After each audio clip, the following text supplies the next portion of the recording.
Today I'm going to be telling you how I survived for 30 days without social media. No, but seriously, I decided to start off 2020 with a challenge for myself, something that I thought would be very beneficial to my overall well-being.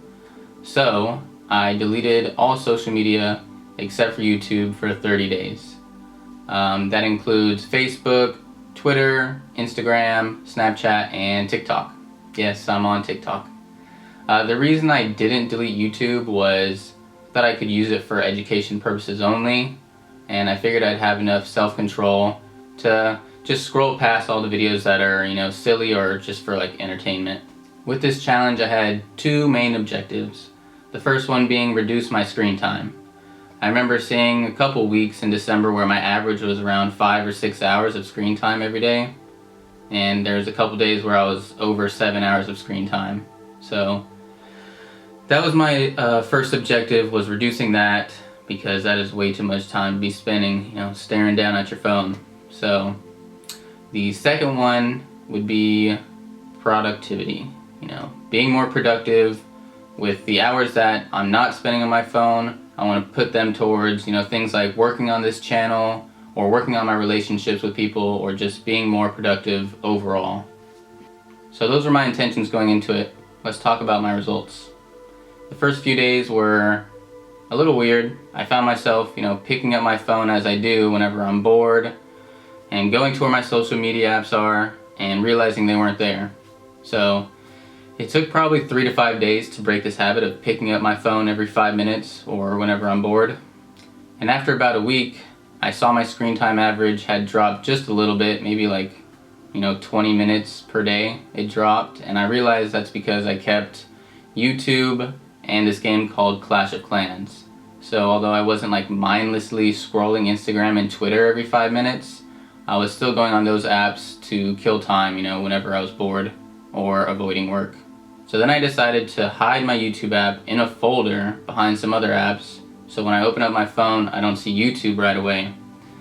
This kind of served as a reminder to me to not go on there and only use it for education purposes. And it pretty much worked the whole time, but I also set a time limit on the app of 1 hour and 30 minutes per day. So as soon as I, reached that limit, something would pop up on my screen telling me I reached my limit, don't use this app anymore. I did the same for Clash of Clans. I set it to 30 minutes, so I know not to use that app anymore for the rest of that day. Now, as you'll see on the screen, there's an option to ignore the time limit, but I promise I didn't do that. Scout's honor. So at this point, I'm maybe a week or so into the challenge, and I'm thinking to myself, I'm really going to start feeling the effects soon, because I hadn't made much progress in that first week, but now that I'm, being more strict with myself and limiting with the apps I can use and how long I can use them, I'm thinking, there's going to be a change to my mindset coming, and hopefully to my habits and my routine. However, a few days after this, I actually find myself scrolling through Amazon reviews and clicking people's Amazon review profiles and just checking them out for whatever reason. I guess it's just something ingrained in my mind to, scroll through feeds and click on people's profiles and stuff. But I quickly realized that this wasn't something I should be doing, obviously. It's just me trying to kill time for whatever reason, so I had to break this habit, and I stopped immediately after about 5 minutes or so, thinking to myself, what am I doing? Another week and a half go by, and I see my screen time drop by about 50%. I went from 4.5 hours of screen time per day to just under 2.5. In the third week, there was only one day where I was on my phone for over 3 hours. And that's coming from, being on my phone 4 to 5 days on average. Some days 7+ hours on my phone, so that's a significant drop in screen time. The longer the challenge went on, the better I was at not picking up my phone and trying to find something to kill the time. I think by the 4th week or so, by the middle of the 4th week I think, I was picking up my phone 25 less times on average every single day. So I was really starting to get over the bad habit of picking up my phone, every 5 minutes or whenever I'm bored. By the end of the challenge, my daily average was under 2 hours of screen time per day. Most of that time I'm using my phone to be productive. I'm writing down notes, using Google Docs, Googling or watching a video, on something that I wanted or needed to learn, checking the time or the weather obviously, and responding to people's texts, of course. I learned that although our phones are capable of so much nowadays, it doesn't mean we have to be on them all the time. Putting my phone down and being present with the people around me has brought a lot of positives to my life and, my relationships to people around me. So I want to go into more detail on the 3 main positive outcomes I had during this challenge. The first one being better personal relationships with, friends, family, and with my girlfriend. I found myself more interested in what they were saying, and that made me want to give them a more thoughtful, genuine response. I actually felt more connected when I put my phone down and wasn't on it all the time. Number 2 is more mental clarity. I've been dealing with a lot of mental fog for the past few years, at least, pretty much most of my adult life. It's a lot of mental fog, and I think it comes somewhat from, scrolling through our phones and all this information and data coming at us. Our brain needs a break, and I think there's just too much to compute, when you're looking at everyone's life all the time, 24/7. When you put that down and then you just focus on what's in front of you, brings a lot of clarity, so that helped a lot. Lastly is dealing with boredom.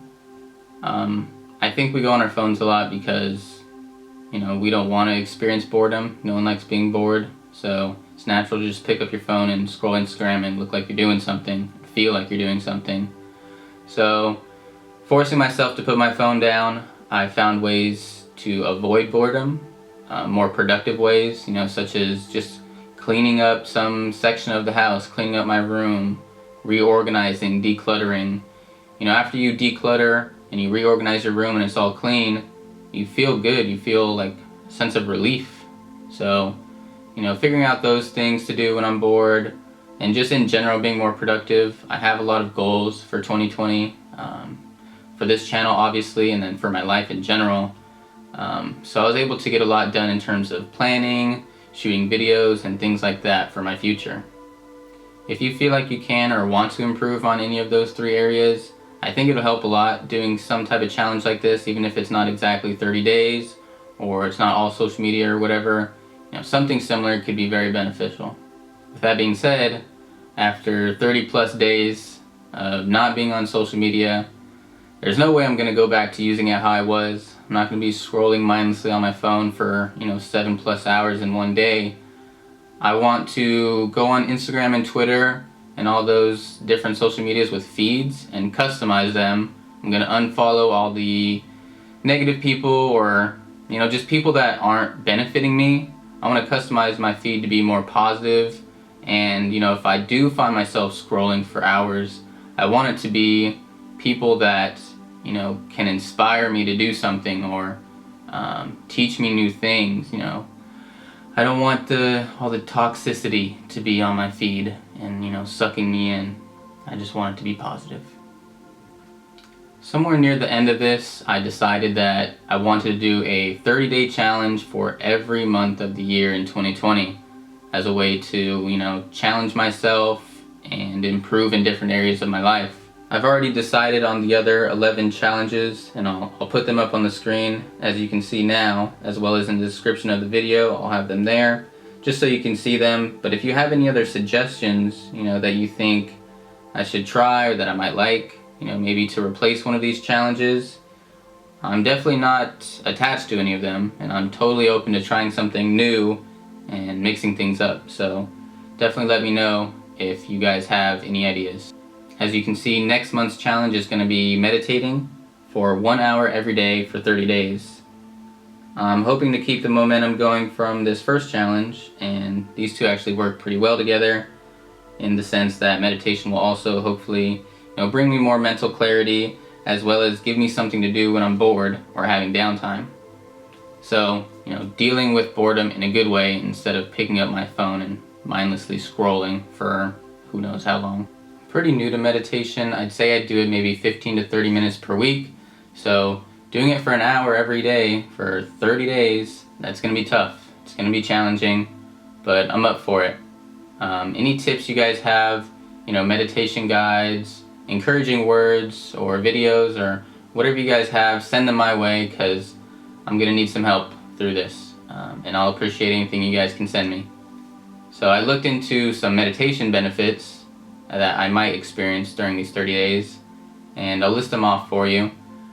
Keep in mind that there are actually more benefits to meditation than I'm listing off. These are just the ones that I feel like would be most helpful to me. So the first is it reduces stress, it controls anxiety, it promotes emotional health, improves self-image and a more positive outlook on life, enhances self-awareness, it could lengthen your attention span, it brings more mental clarity, and it could improve your sleep. So for those of you that have meditated or meditate often, have you experienced any of those benefits? Do you expect me to experience them being, so new to this? I'm really interested to hear what you guys have to say if you have meditated in the past, and especially if you do it often. So with that said, I think I've covered just about everything that I experienced in my 30 days without social media, and you guys are now aware of my plans going forward. If you guys have any questions about my experience, maybe I didn't cover it in this, definitely let me know. I'd love to answer them. Just comment them down below. And if you guys have any, recommendations on future videos or anything like that, I'm totally open. Just let me know. And that's it. See you guys in the next video.